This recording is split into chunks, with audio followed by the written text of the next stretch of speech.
Good morning, and as an alumni, I welcome you all to this TEDx edition, what my juniors also are putting up together. We'll start with the why factor and also why not. So, if we move on, today when we look at certain people, can we move on to the next one, please? Yeah. We feel that there are some people more interesting than the others. There are some people who are more successful, humble, and some people you always feel they have it all figured out. There's nothing that they can't do.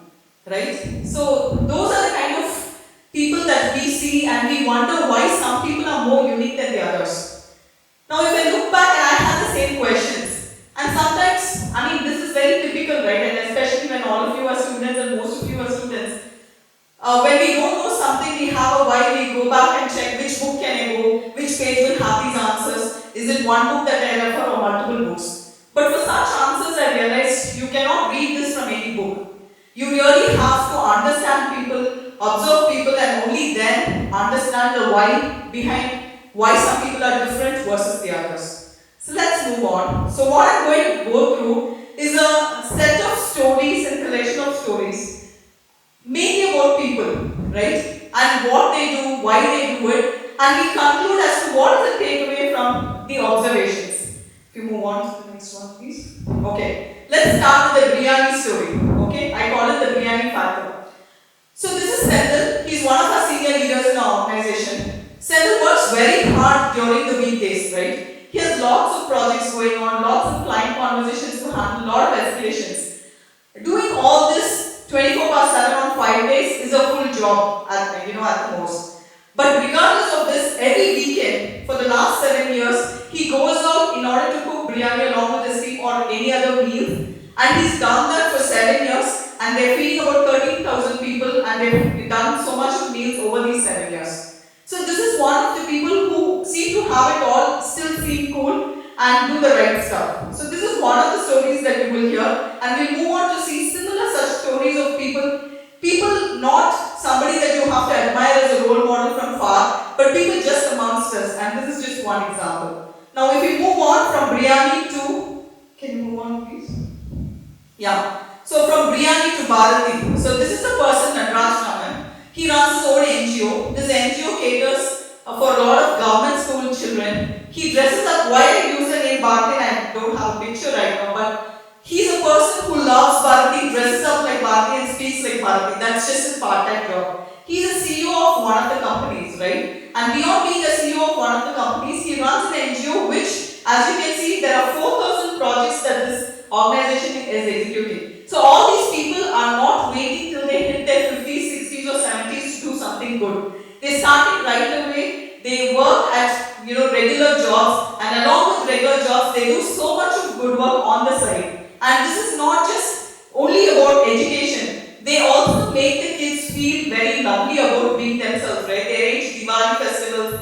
They call it Tiravel Tiruvila is what they arrange, and they bring a lot of kids together. See, as children, just study. There will only be a 10% of kids who will study well, but there will be 90% of the children. Even when we were children, there will be people who are good at singing, dancing, and many other extracurricular activities. So these kind of people and the NGO workers make sure that it is not only about study that they are contributing to the organization, to the society at large. They do much more things than that. So we talked about a biryani person, we talked about a Bharati person who's also an Abdul Kalam disciple. Now moving on, let's talk about the next person, the all-rounder. Okay, so I'm going to talk about two friends of mine, very close friends of mine. So people, jokingly, I even heard, right, in college campuses, I'm sure that many of you would have thought of, okay, if I'm not going to learn only properly, let me start a tea shop or a DD shop, all that will go very well. That's a constant. Doesn't matter how many years we study in college and pass on, but that's traditionally some of the plan B thoughts that we have. But I wouldn't have believed if somebody said a person who works in IT can be a farmer also, and that's the plan B of their life. But it's friends like Suganya, friends like Veena who will be the next, who we'll discuss a little later. Our people see, she's taken a 10 acres piece of land. She has a sister who helps her. But the amount of she cultivates 2,000 trees, timber trees, banana trees, you name it, spice plants. The list of what, it's not farmer just because you go and there is a inauguration of an event, you go plant something and then you pour water and you get it done. Not that kind of a farmer. These are serious farmers who've been doing it for many years together. As much as their IT career is very, very hectic and strong, over the weekends, Suganya just goes out to the farm, meets up with her gardener, decides what crop to plant next, how to harvest, and not just stop at that, right? She also makes sure she distributes whatever she gets across to all her friends or commercially. So this is serious business. So a lot of times we think a passion is something. I mean, if I'm bored for a few hours, I look at a few Insta reels or Facebook videos, and I feel that that's my passion. I want to do a reel. I want to do other activities. But this is much beyond that, right? So when we pick up a passion, I think these are people who've picked it up for long term and they're doing it very, very diligently, as much as they would do their day job. So moving on, I think we have, just like Suganya, Veena. Can I move? Yeah, perfect. So she's been doing this for 4 years. While Suganya does it at big scale, 10 acres outside of the city in Chennai, Veena does it for 4 hours every weekend, and she tells me that, see, the minute we are farmers by ourselves, we will be very, very shameful of wasting even a grain of rice, right? So she said, when I asked Suganya or Veena, why do they do what they do, right? They come back and say, we've been consumers of food for a long time. We go to the groceries, we go to the vegetable shops, we buy vegetables, we do a lot of things. But doing it ourselves is a different kind of feeling. Being a producer rather than a consumer is what keeps them ticking, and it's back-breaking work, okay? It is not so easy at all, because if somebody has, just as an experiment, I would suggest after this talk and after this day, just go try, staying with a farmer for a day or two and see what is the step process involved in order to produce food, and you'll be really, really thankful for all the good work that goes beyond it. Moving on, please. Okay, so we talked about a biryani person, a Bharati person, the farmers. Now this is another friend of mine, Shami. So he's an, sometimes people feel, right, if you are doing NGO, if you're doing something passionate, you really can't be doing a full job which is serious. But not with Shami, right? Today he's a CTO of an organization who leads all the GenAI measures, right, for the organization. And if you are, into GenAI, and I'm sure many of you are reading about GenAI, you have to keep in touch with everything of technology, what happens, right? So Shami not only does that for a day job, even as I speak, he's gone to Singapore for a conference to deliver a speech on GenAI. But what he does outside of the GenAI and CTO role is absolutely special. So Shami is again running an NGO organization, and in this organization they help a lot of pediatric cancer kids. I mean, I've personally been to one of the events, and what they do is they do everything possible, right? From supplying diapers for the older people or the kids who are sick, and up to the point of providing meals for them. Recently, and I think the inauguration is going to be next month, he's going to also have a cancer, stay facility, right? Because see, if you think about the government hospitals and people bring, kids affected by cancer, the parents or the mother or father just comes in a hurry from any of the other places in, Chennai or India. I mean, outside of Chennai. So what happens is when they bring the kids, there's no absolutely place to stay. The kid gets a bed in the hospital, but the mother is sitting beside that, and you can see many of them sitting in the corridors, and that's how their life goes on. Because cancer doesn't come with a visiting card, it comes all of a sudden and takes over our life. So people like Shami are going all out to make sure that all these kids are taken care of, and it's not just the kids, even the parents and the ecosystem for them, right? So this cancer building is getting built just for staying, making the kids stay, making the parents stay so that the parents can go travel to the hospital, look after the kids and come back. So when I say this, see, all of these activities is actually a full-time job, right? But people like Shami doesn't do it only as that alone as a full-time job. He already has a wing one running around being a GenAI CTO. If you move on, please. Okay. Now this is another very good friend, and Krishna is known to be. She's a very senior leader of the organization, and if you know, the organization I work at, everybody will know her because she's the host. She's hosted many different people. Any guesses? Any followers of F1? You will know who that is. Yeah, Aston Martin's driver. Any guesses? Okay, so if you're following. So she's interviewed, she's done podcasts with them, podcasts with Mitali Raj. She's done interviews with, the latest one is Bombay Jayashree this year for the Women's Day. So Krishna is a person with a full-time, role in the corporate job. She also takes a passion in knowing and understanding people. And because of that, because of her passion and because she wants to do something different, she started this and she not only is doing this, today Krishna has built a personal brand. Anywhere in IT, if you want to Google up LinkedIn or anywhere else, you will know that Krishna has done a lot of podcasts every other week. Sometimes visiting cards like the old days are not printed just in paper. Visiting cards comes as part of all the things that you do over a period of time, and every little milestone that you do builds up to the person that you are today. And that's Krishna in action. If you move on, please. Yeah. Okay, the story. Yeah, this is, of course, this is a doctor who's done a surgery for me and is a very good friend. Anika is a doctor, and if you know her, she has experience of more than, say, 12 to 15 years. She's an active gynecologist. You can see in the other picture, it's not just being a gynecologist by day, right? She goes for bird watching across the country, right? And this is true if you have doctors in any of your families or network. You know that the doctors always take up a passion or a hobby which is much beyond their day job. It's only this passion or hobby that makes them motivated, makes them very clear on what they do on the day job, right? And most of us wish that. We don't want to do a job and then do something outside of the job where you keep meeting the same people again and again. In her case, she's not even meeting people. There are times when I know that Anita doesn't only do bird watching. She goes to, the Save the Oliver Ridley. I mean, if you know the turtle story, turtles get washed up on the shore and you have a big project and program where you go and, put back the turtles in the water. She's very much involved in those activities also. And it's not just her. Some of the things that we do, all the NGOs which are run, all the passion that we have, you can be pretty sure there's no greater, example than an action, right? Just because she's doing it, her daughter has taken up. Her daughter, who's a 7th or 8th grader, has taken up bird watching, has taken up saving the turtles, and so is the case for many of the NGO friends that I talk about. It's not just them. I've seen their daughters come, I've seen their wives come. All of them take part in something beautiful that will stay beyond this current generation also. It's more like a legacy built. If you move on, please. Okay. So when I say all these things, and these are two alumni, by the way, of the college. When I say all of these things, it may seem that only if you have a career and ambition, you are very successful in life, and only those people have the confidence and the drive in order to do something special. But that's not really the case. These are two of my friends, Nina and Mona, who took a break from their careers. And guess what? They really recreated their life 2.2 after that.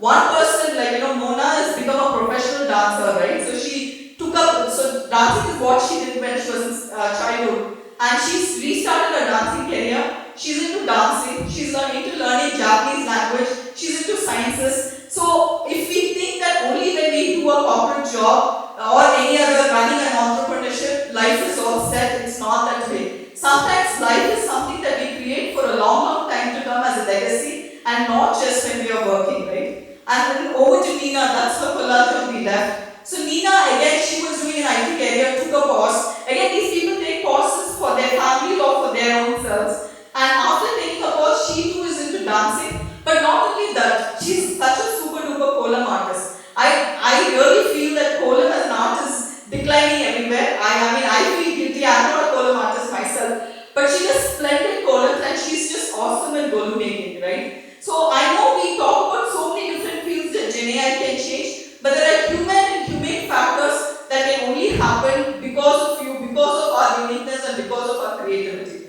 I'm just here to say that, yeah, all of us can do a core job, but each of us will have a why to keep pushing us on and to take us where we have to be and want to be. Moving on, so the next person I'm going to relate, so she's in the final year college, very much like you, so I just want to close the generation gap with my last person for discussion today. So Abhi, I went to her art exhibition, I think last year, and she is an artist. This is one thing I feel really wonderful about, right? In some of our countries like ours, we wait for people to grow up. We wait for them to receive an award at some stage, and then we call them successful. but not for Abhi, right? So Abhi, even in the final year, I think it's also the ecosystem and her parents. Her parents supported her, and she has an art exhibition that she displayed, and I felt truly glad, right? Sometimes I think we think kids are kids, and this generation is so disconnected, and they're not like us. Sometimes, in order to understand the next generation and understand their why, we need to meet at a mid-level and be on par. So these kind of exhibitions and encouraging young artists always makes me feel that we are in the right direction to understand the why and take us where we want to be. So in conclusion, just few things to share. So why these people, we can move on please.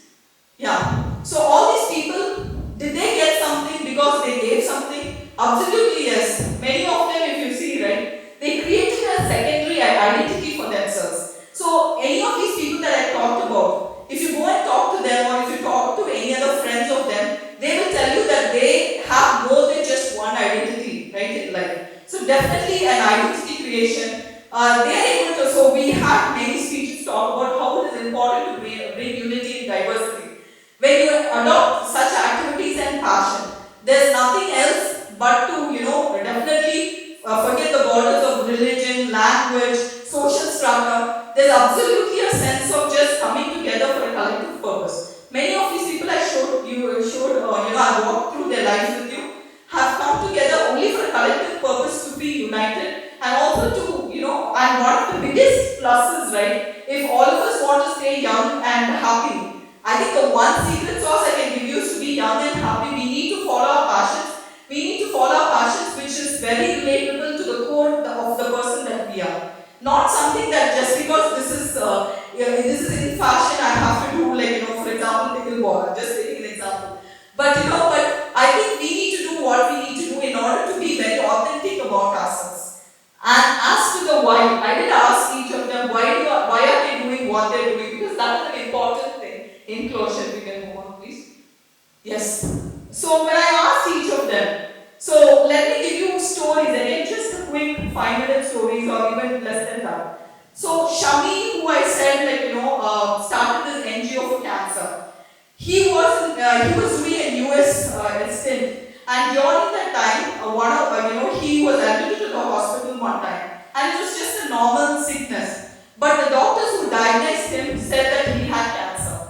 And Shami tells me that when he was lying in the bed in the 10th floor or 11th floor, when he looked down, the only thing, and this was about 15-20 years back, right? So it was just like how the movies would describe cancer. He thought his life is, a done deal and he's not going to live anymore. And he said that was a torturous 24 hours he lived through. And the right next day, the doctor came and told him, hey, that was a mistake. Actually, you don't have cancer, you have been misdiagnosed. That was a triggering point for him. So he said, it really hit me home, and I don't want anybody to spread any misinformation of cancer. I want to be a person who will be the healer and the giver in the cancer journey, right? So that's the story of why Shami did what he did. While the others, so I talked about Raj Raman, the CEO who also runs his government school NGO. He said two things. For him, Abdul Kalam is a very big role model. The second thing, he has two people in his sphere, okay? So one person is called Suresh Kamath sir. He runs a company in Chennai. And one of the nice things he does is he employs specially able people in the companies. Now you know how tough it is to get a job. Even for regular people to get a job is getting very tough. But people like Suresh Kamath sir has employed specially able people in in his organization. So that was one. He was another person, inspiration for Nadraj Raman to start his NGO. A third person in his life there's a person called Ali Murugesh ma'am. She runs an NGO out of Ananagar in Chennai. And what she does is she takes care of special kids, right? Special kids, both boys and girls. Now, taking care of a special kid as a boy is a totally different thing. But taking care of a special kid who is a girl is something very sensitive. So he said when he sees a lot of these do-gooders who surround him, these givers who surround him, he has nothing but the urge in order to be a good person and a giver himself, right? And many other examples. I think I talked about. So Krishna, when I asked him this question,